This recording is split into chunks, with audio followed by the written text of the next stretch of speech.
Well, I thought I'd do one final video since I've got a couple of dozen flights on this thing now.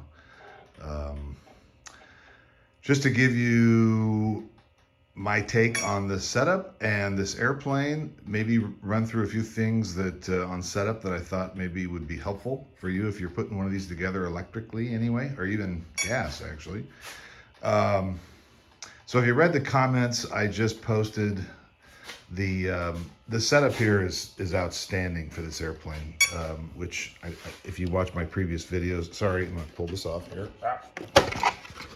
That we went through this whole thing on the other videos, but that is the ultimate spot I found that is the perfect CG for this airplane. Is the front of the packs, you know, the square part of the pack anyway, is flush to this firewall.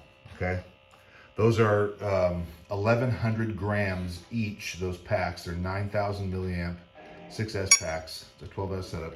And that's the, you know, you guys already saw all this if you watched the other two videos, but that's the X-Power 60. Where are we here? Can't find it. Is it somewhere? There it is. X-Power 60.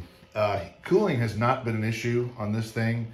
The airflow through this cowl from that scoop hitting the motor and the larger exit hole, which is, you know, probably a couple of inches by a couple inches back here.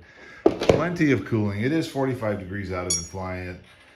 So in the summer, it, you know, might not be quite as nice. The packs barely get warm at all. I mean, I fly a lot of electric stuff and it don't get warm anywhere near as much as some other packs. And those are cheap packs. I mean, they're 220 bucks for a pair of them on Amazon. So pretty inexpensive, really. I'm using a Castle 160. On takeoff at full power, this thing would peak with this prop on it at about 180 amps. This is a Zor 2412. I think I accidentally said 23 on a previous video. I watched it. I was like, oops, made a mistake there. 2412 Zor is what I'm currently flying on this. And like I said, at full power with no forward movement, static thrust, you know, being what it is, about 160 to 180 amps. That's, you know, you almost never do that. Full power while in flight, cruising as fast as it'll go, holding it steady for 10 or 15 seconds, it peaks out at about 80 amps. I get real-time telemetry for the current right here, which is, you know, 80 amps is nothing. You can fly this thing around at full throttle the whole flight. It's not gonna heat up that motor or anything else. I did put this. You find these. I forgot what website I bought them off of, but they're really inexpensive and they're a nice propeller. It's a wood prop. It's called Badass. And this is a 2610, way under pitched, but the diameter is correct. So it's, you know, that's a 24. This is a 26. So, you know, with the disc spinning out in the front with a 26-inch prop, it does look much more scale. It looks really awesome, actually, because 26 is the scale diameter relative to this airplane. But you're going to get tremendous prop rip because, you know, we're getting a lot more tip speed with this propeller. So the flybys are, you know, that real cool prop rippy sound, whereas, you know, you're going pretty slow. This also has great prop rip, even being a this is a 2412. Did I say 13? This is a 2412. Sorry. I am going to get a 2413 Zor because I want to get a little more speed. I think I'll still get the prop rip because at 80 amps going full speed, I'd like to pull a little more power than that. I'd like to, you know, go faster. So, but it's still fast. It's still fun. It's fine. If you want to go scale diameter, get a 26. I'd get a 2612, but watch your, you know, don't hold full power for long because that's going to heat things up quite a bit. And like I mentioned in an earlier video, the scale props like the belay, however you say it, these things right here, really poor performance. I mean, just sucks from static thrust, like takeoff to cruise to full speed. It's just on this motor and this setup, it's just no good. And I do have a true spin spinner. Somebody wants to buy this off me. I'd probably sell it to you. But anyway, so that's enough about the motor, the batteries, the ESC, and the CG. I have no added weight anywhere else in this airplane. That particular, those packs in that place is what gives this thing the CG if you're going electric. You know, gas motors must weigh a whole lot more than this because the fuel tank lives right about here on the gas version, so they must be still adding a tremendous amount of weight to the front, and I've heard that from other people. So a couple other things you might want to do. I set up all of the controls on this airplane, the throws, based exactly on what it said in the manual. And now I use a Futaba radio, so Expo is going to be different if you're using different radios. But I'm just, in case you're using Futaba, whoops, it's hard to do this. In case you're using Futaba, like for example, on the elevator, I have 60, Expo at 60, okay?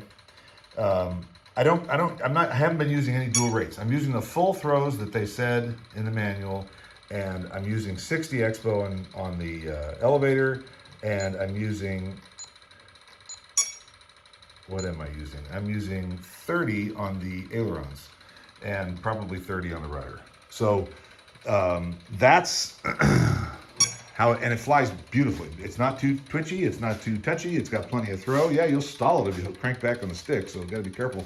I did want to show you also the flap mix. So I'm also using the standard flap deployment that they call out, which I forgot how many millimeters it is at approach flaps and takeoff flaps. By the way, this airplane flies so nice and slow at full flaps. So if the gear up, if you want us to do a slow flyby, oh my God, it's almost at idle. And by the way, you got to get one of these. You got to have a guy that does that. It's just, you can't fly this thing without that. That's pretty cool, isn't it?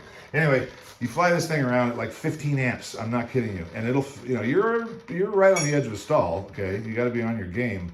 But with the gear up and those things like that, even with the gear down, because there's a mix in here, I'll show you, flies really slow. So if you want to do a nice little showy flyby real slow for checking it out, it's great. So you'll notice that the elevator is up quite a bit. So when I put the flaps up, you'll see the elevator's going back to where it was. So here comes flaps down. Remember, with your low wing airplanes like this, it's opposite of your high wing airplanes. You're actually going to add up elevator with your deployment of flaps. Again, this was pretty much out of the manual, how much I added here. I did increase it slightly because I have to fly slow. Because I fly out of my front yard, believe it or not, and it's very small, so I have to. It's kind of a it's a little sketchy sometimes coming in and out. So I have to be right on the edge of a stall, coming in, powering for altitude and pitching for airspeed, which is really not what you're supposed to do when you fly a plane, but that's kind of how it has to work coming in and out of where I fly. So I have this set so that when I have the power at idle, okay, gears down, flaps down, this is already mixed in like this, that the airplane it's descending, but it's barely flying. It's on the edge of the stall.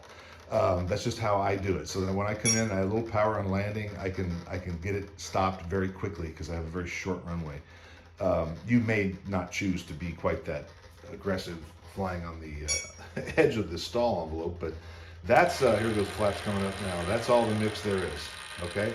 Like I said, the rudder is the same thing as the manual. The aileron deflection is the same.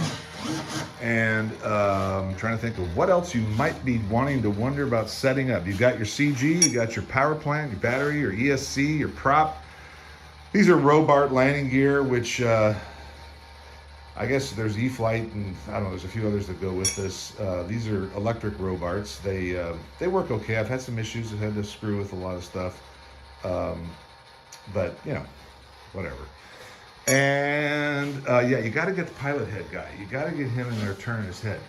And so you might be wondering how I did that. I actually built a mix. Let's see if I can show you real quick. I built a mix. Oops, not there. Where am I here? I'm on the wrong thing. Right here, I built pilot head mix, which looks like that. And it starts, the mix starts from here and goes to here, or from here and goes to here, depending on what I do with the flaps. So every time I move the flaps, I start the cycle. So you can see it's moving now. And that is moving the servo, which is moving the pilot's head. So when I'm getting ready to take off and I deploy the flaps, I can see his head moving around. If I come in and do a slow flyby, which you really can't see the head because it's pretty small, but Anyway, you can set up something like that on your radio if you wanted to do that. But I don't have the lights on here. You know, P-51 didn't have. Well, they did in the latter part of the war, but they, you know, they had what do they call it?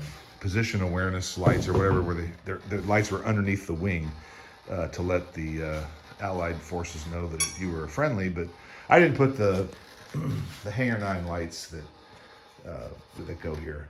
I do that on a lot of other airplanes, but I didn't do that on this one, so whatever. I think that might be about all I can think of that you care to hear about. Again, this spinner, in case you didn't see the other video, super light. This is made by Falcon, same people that make the propellers. 5.5 inch. It's painted silver. It's right off their website, and it is. I mean, I would say it's a dead match. At first, I didn't think it was. It is perfectly matched to the paint or the color of the silver ultra coat this thing is covered in. And it doesn't weigh hardly anything. I like to keep things light. So it was 120 something bucks. It wasn't cheap, but as a you know, this thing, this True Turn thing with that plate weighs, I think, 3 times more than that thing does. So anyway, okay, there you go. Have fun with your P-51 Hangar 9. See ya.